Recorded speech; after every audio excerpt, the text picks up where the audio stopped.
Good morning, everyone. It's Wednesday, the 24th of August, and we're going to dice on Sunday or Monday, and so basically everything is just all paling into insignificance ahead of that. But here is the news from the past 24 hours. Make sure that you understand what's going on in the world of video games by watching these every single day. Alex Donaldson took a look at the Vita and PS3 versions of Resistance at Gamescom last week. He played them both, and he interviewed a guy from Sony about that as well. That's up his lead on the site now. You should definitely check that out. Looking good. Press are going to be added to the Dota 2 beta in the coming weeks. In a few weeks, Valve told me last night, which means that the beta itself is probably very close. Dota 2 obviously was one of the biggest stories at Gamescom. $1 million was given out for the team that won the first ever championship, and so on and so forth. So yeah, you're probably going to be playing that soon. There's going to be an open beta as well, but the game won't be out until next year. Battlefield 3 Team Deathmatch is going to be capped at 24 players on PC. I think some people may have assumed that it was going to be 64. So it isn't. You're going to be seeing a lot of Battlefield 3 very soon. So expect some kind of like Battlefield 3 and DICE related avalanche in the next sort of couple of weeks, I think. Weekly Famitsu will feature Vita announcements in the run-up to TGS, and we have absolutely no idea what they are. But we're going to have Brenner's going to TGS for us this year, so yeah, we'll have live coverage of all of that as it happens. Live as it happens, amazing. Reuters rumored last night that a less expensive iPhone 4 is going to be shipped to China in the coming month, and that iPhone 5 is going to be a sprint thing in the US. There's been no clarification of this at all, but it's Reuters, so you kind of expect them to not be wrong. But yeah, you're probably going to be hearing about iPhone 5 next month. Sonic 4 Episode 2 won't release until next year. Sad smiley face. A Little King's Story sequel is in the works for Vita. Happy smiley face.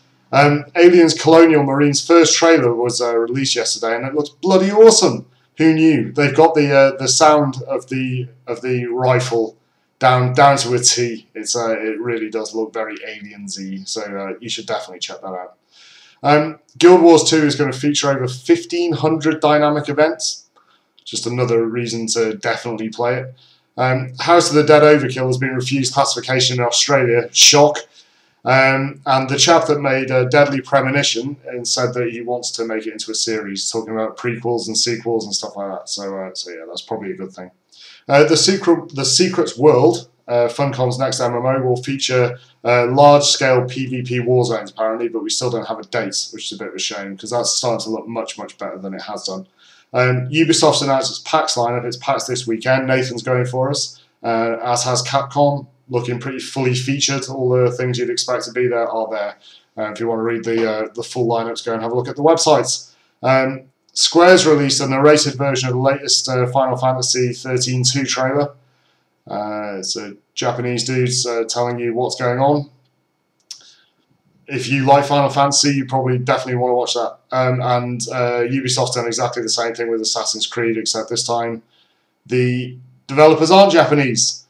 So you can go and have a look at the Assassin's Creed Gamescom demo and see what that's all about in words of one syllable. In more Dota 2 news, 40 minutes of championship play from the Gamescom event has been released. So you can go and watch that. Brenner was impressed with the standard of play. You would have thought that you weren't going to get $1 million for being rubbish. So go and check that out. The demo for THQ's Warhammer 40k Space Marine went up on Xbox Live yesterday, and there are no reasons for you to not go and get that. Go and get it. Unfortunately, I had to go out there yesterday afternoon, so I couldn't record any footage from it, but you should. There's hearing some really good things about that, so definitely check that out. Harmonix told Johnny at Gamescom the Rock Band is not dead. Have nothing to say on that. And the Black Ops Resurrection pack is now available on Xbox Live. This is the pack that was given away with the special editions, I think, last year. that's it for this morning. You see an awful lot going on, and probably a lot more going to be going on in the next couple of days, and every day, forever. So make sure that you look at these every single day, so you're not some kind of like clueless idiot bumbling through your day, like just running around sort of smacking into walls and stuff like that. Do you want to be that person? Do you? Well, then come back tomorrow, and I will see you then.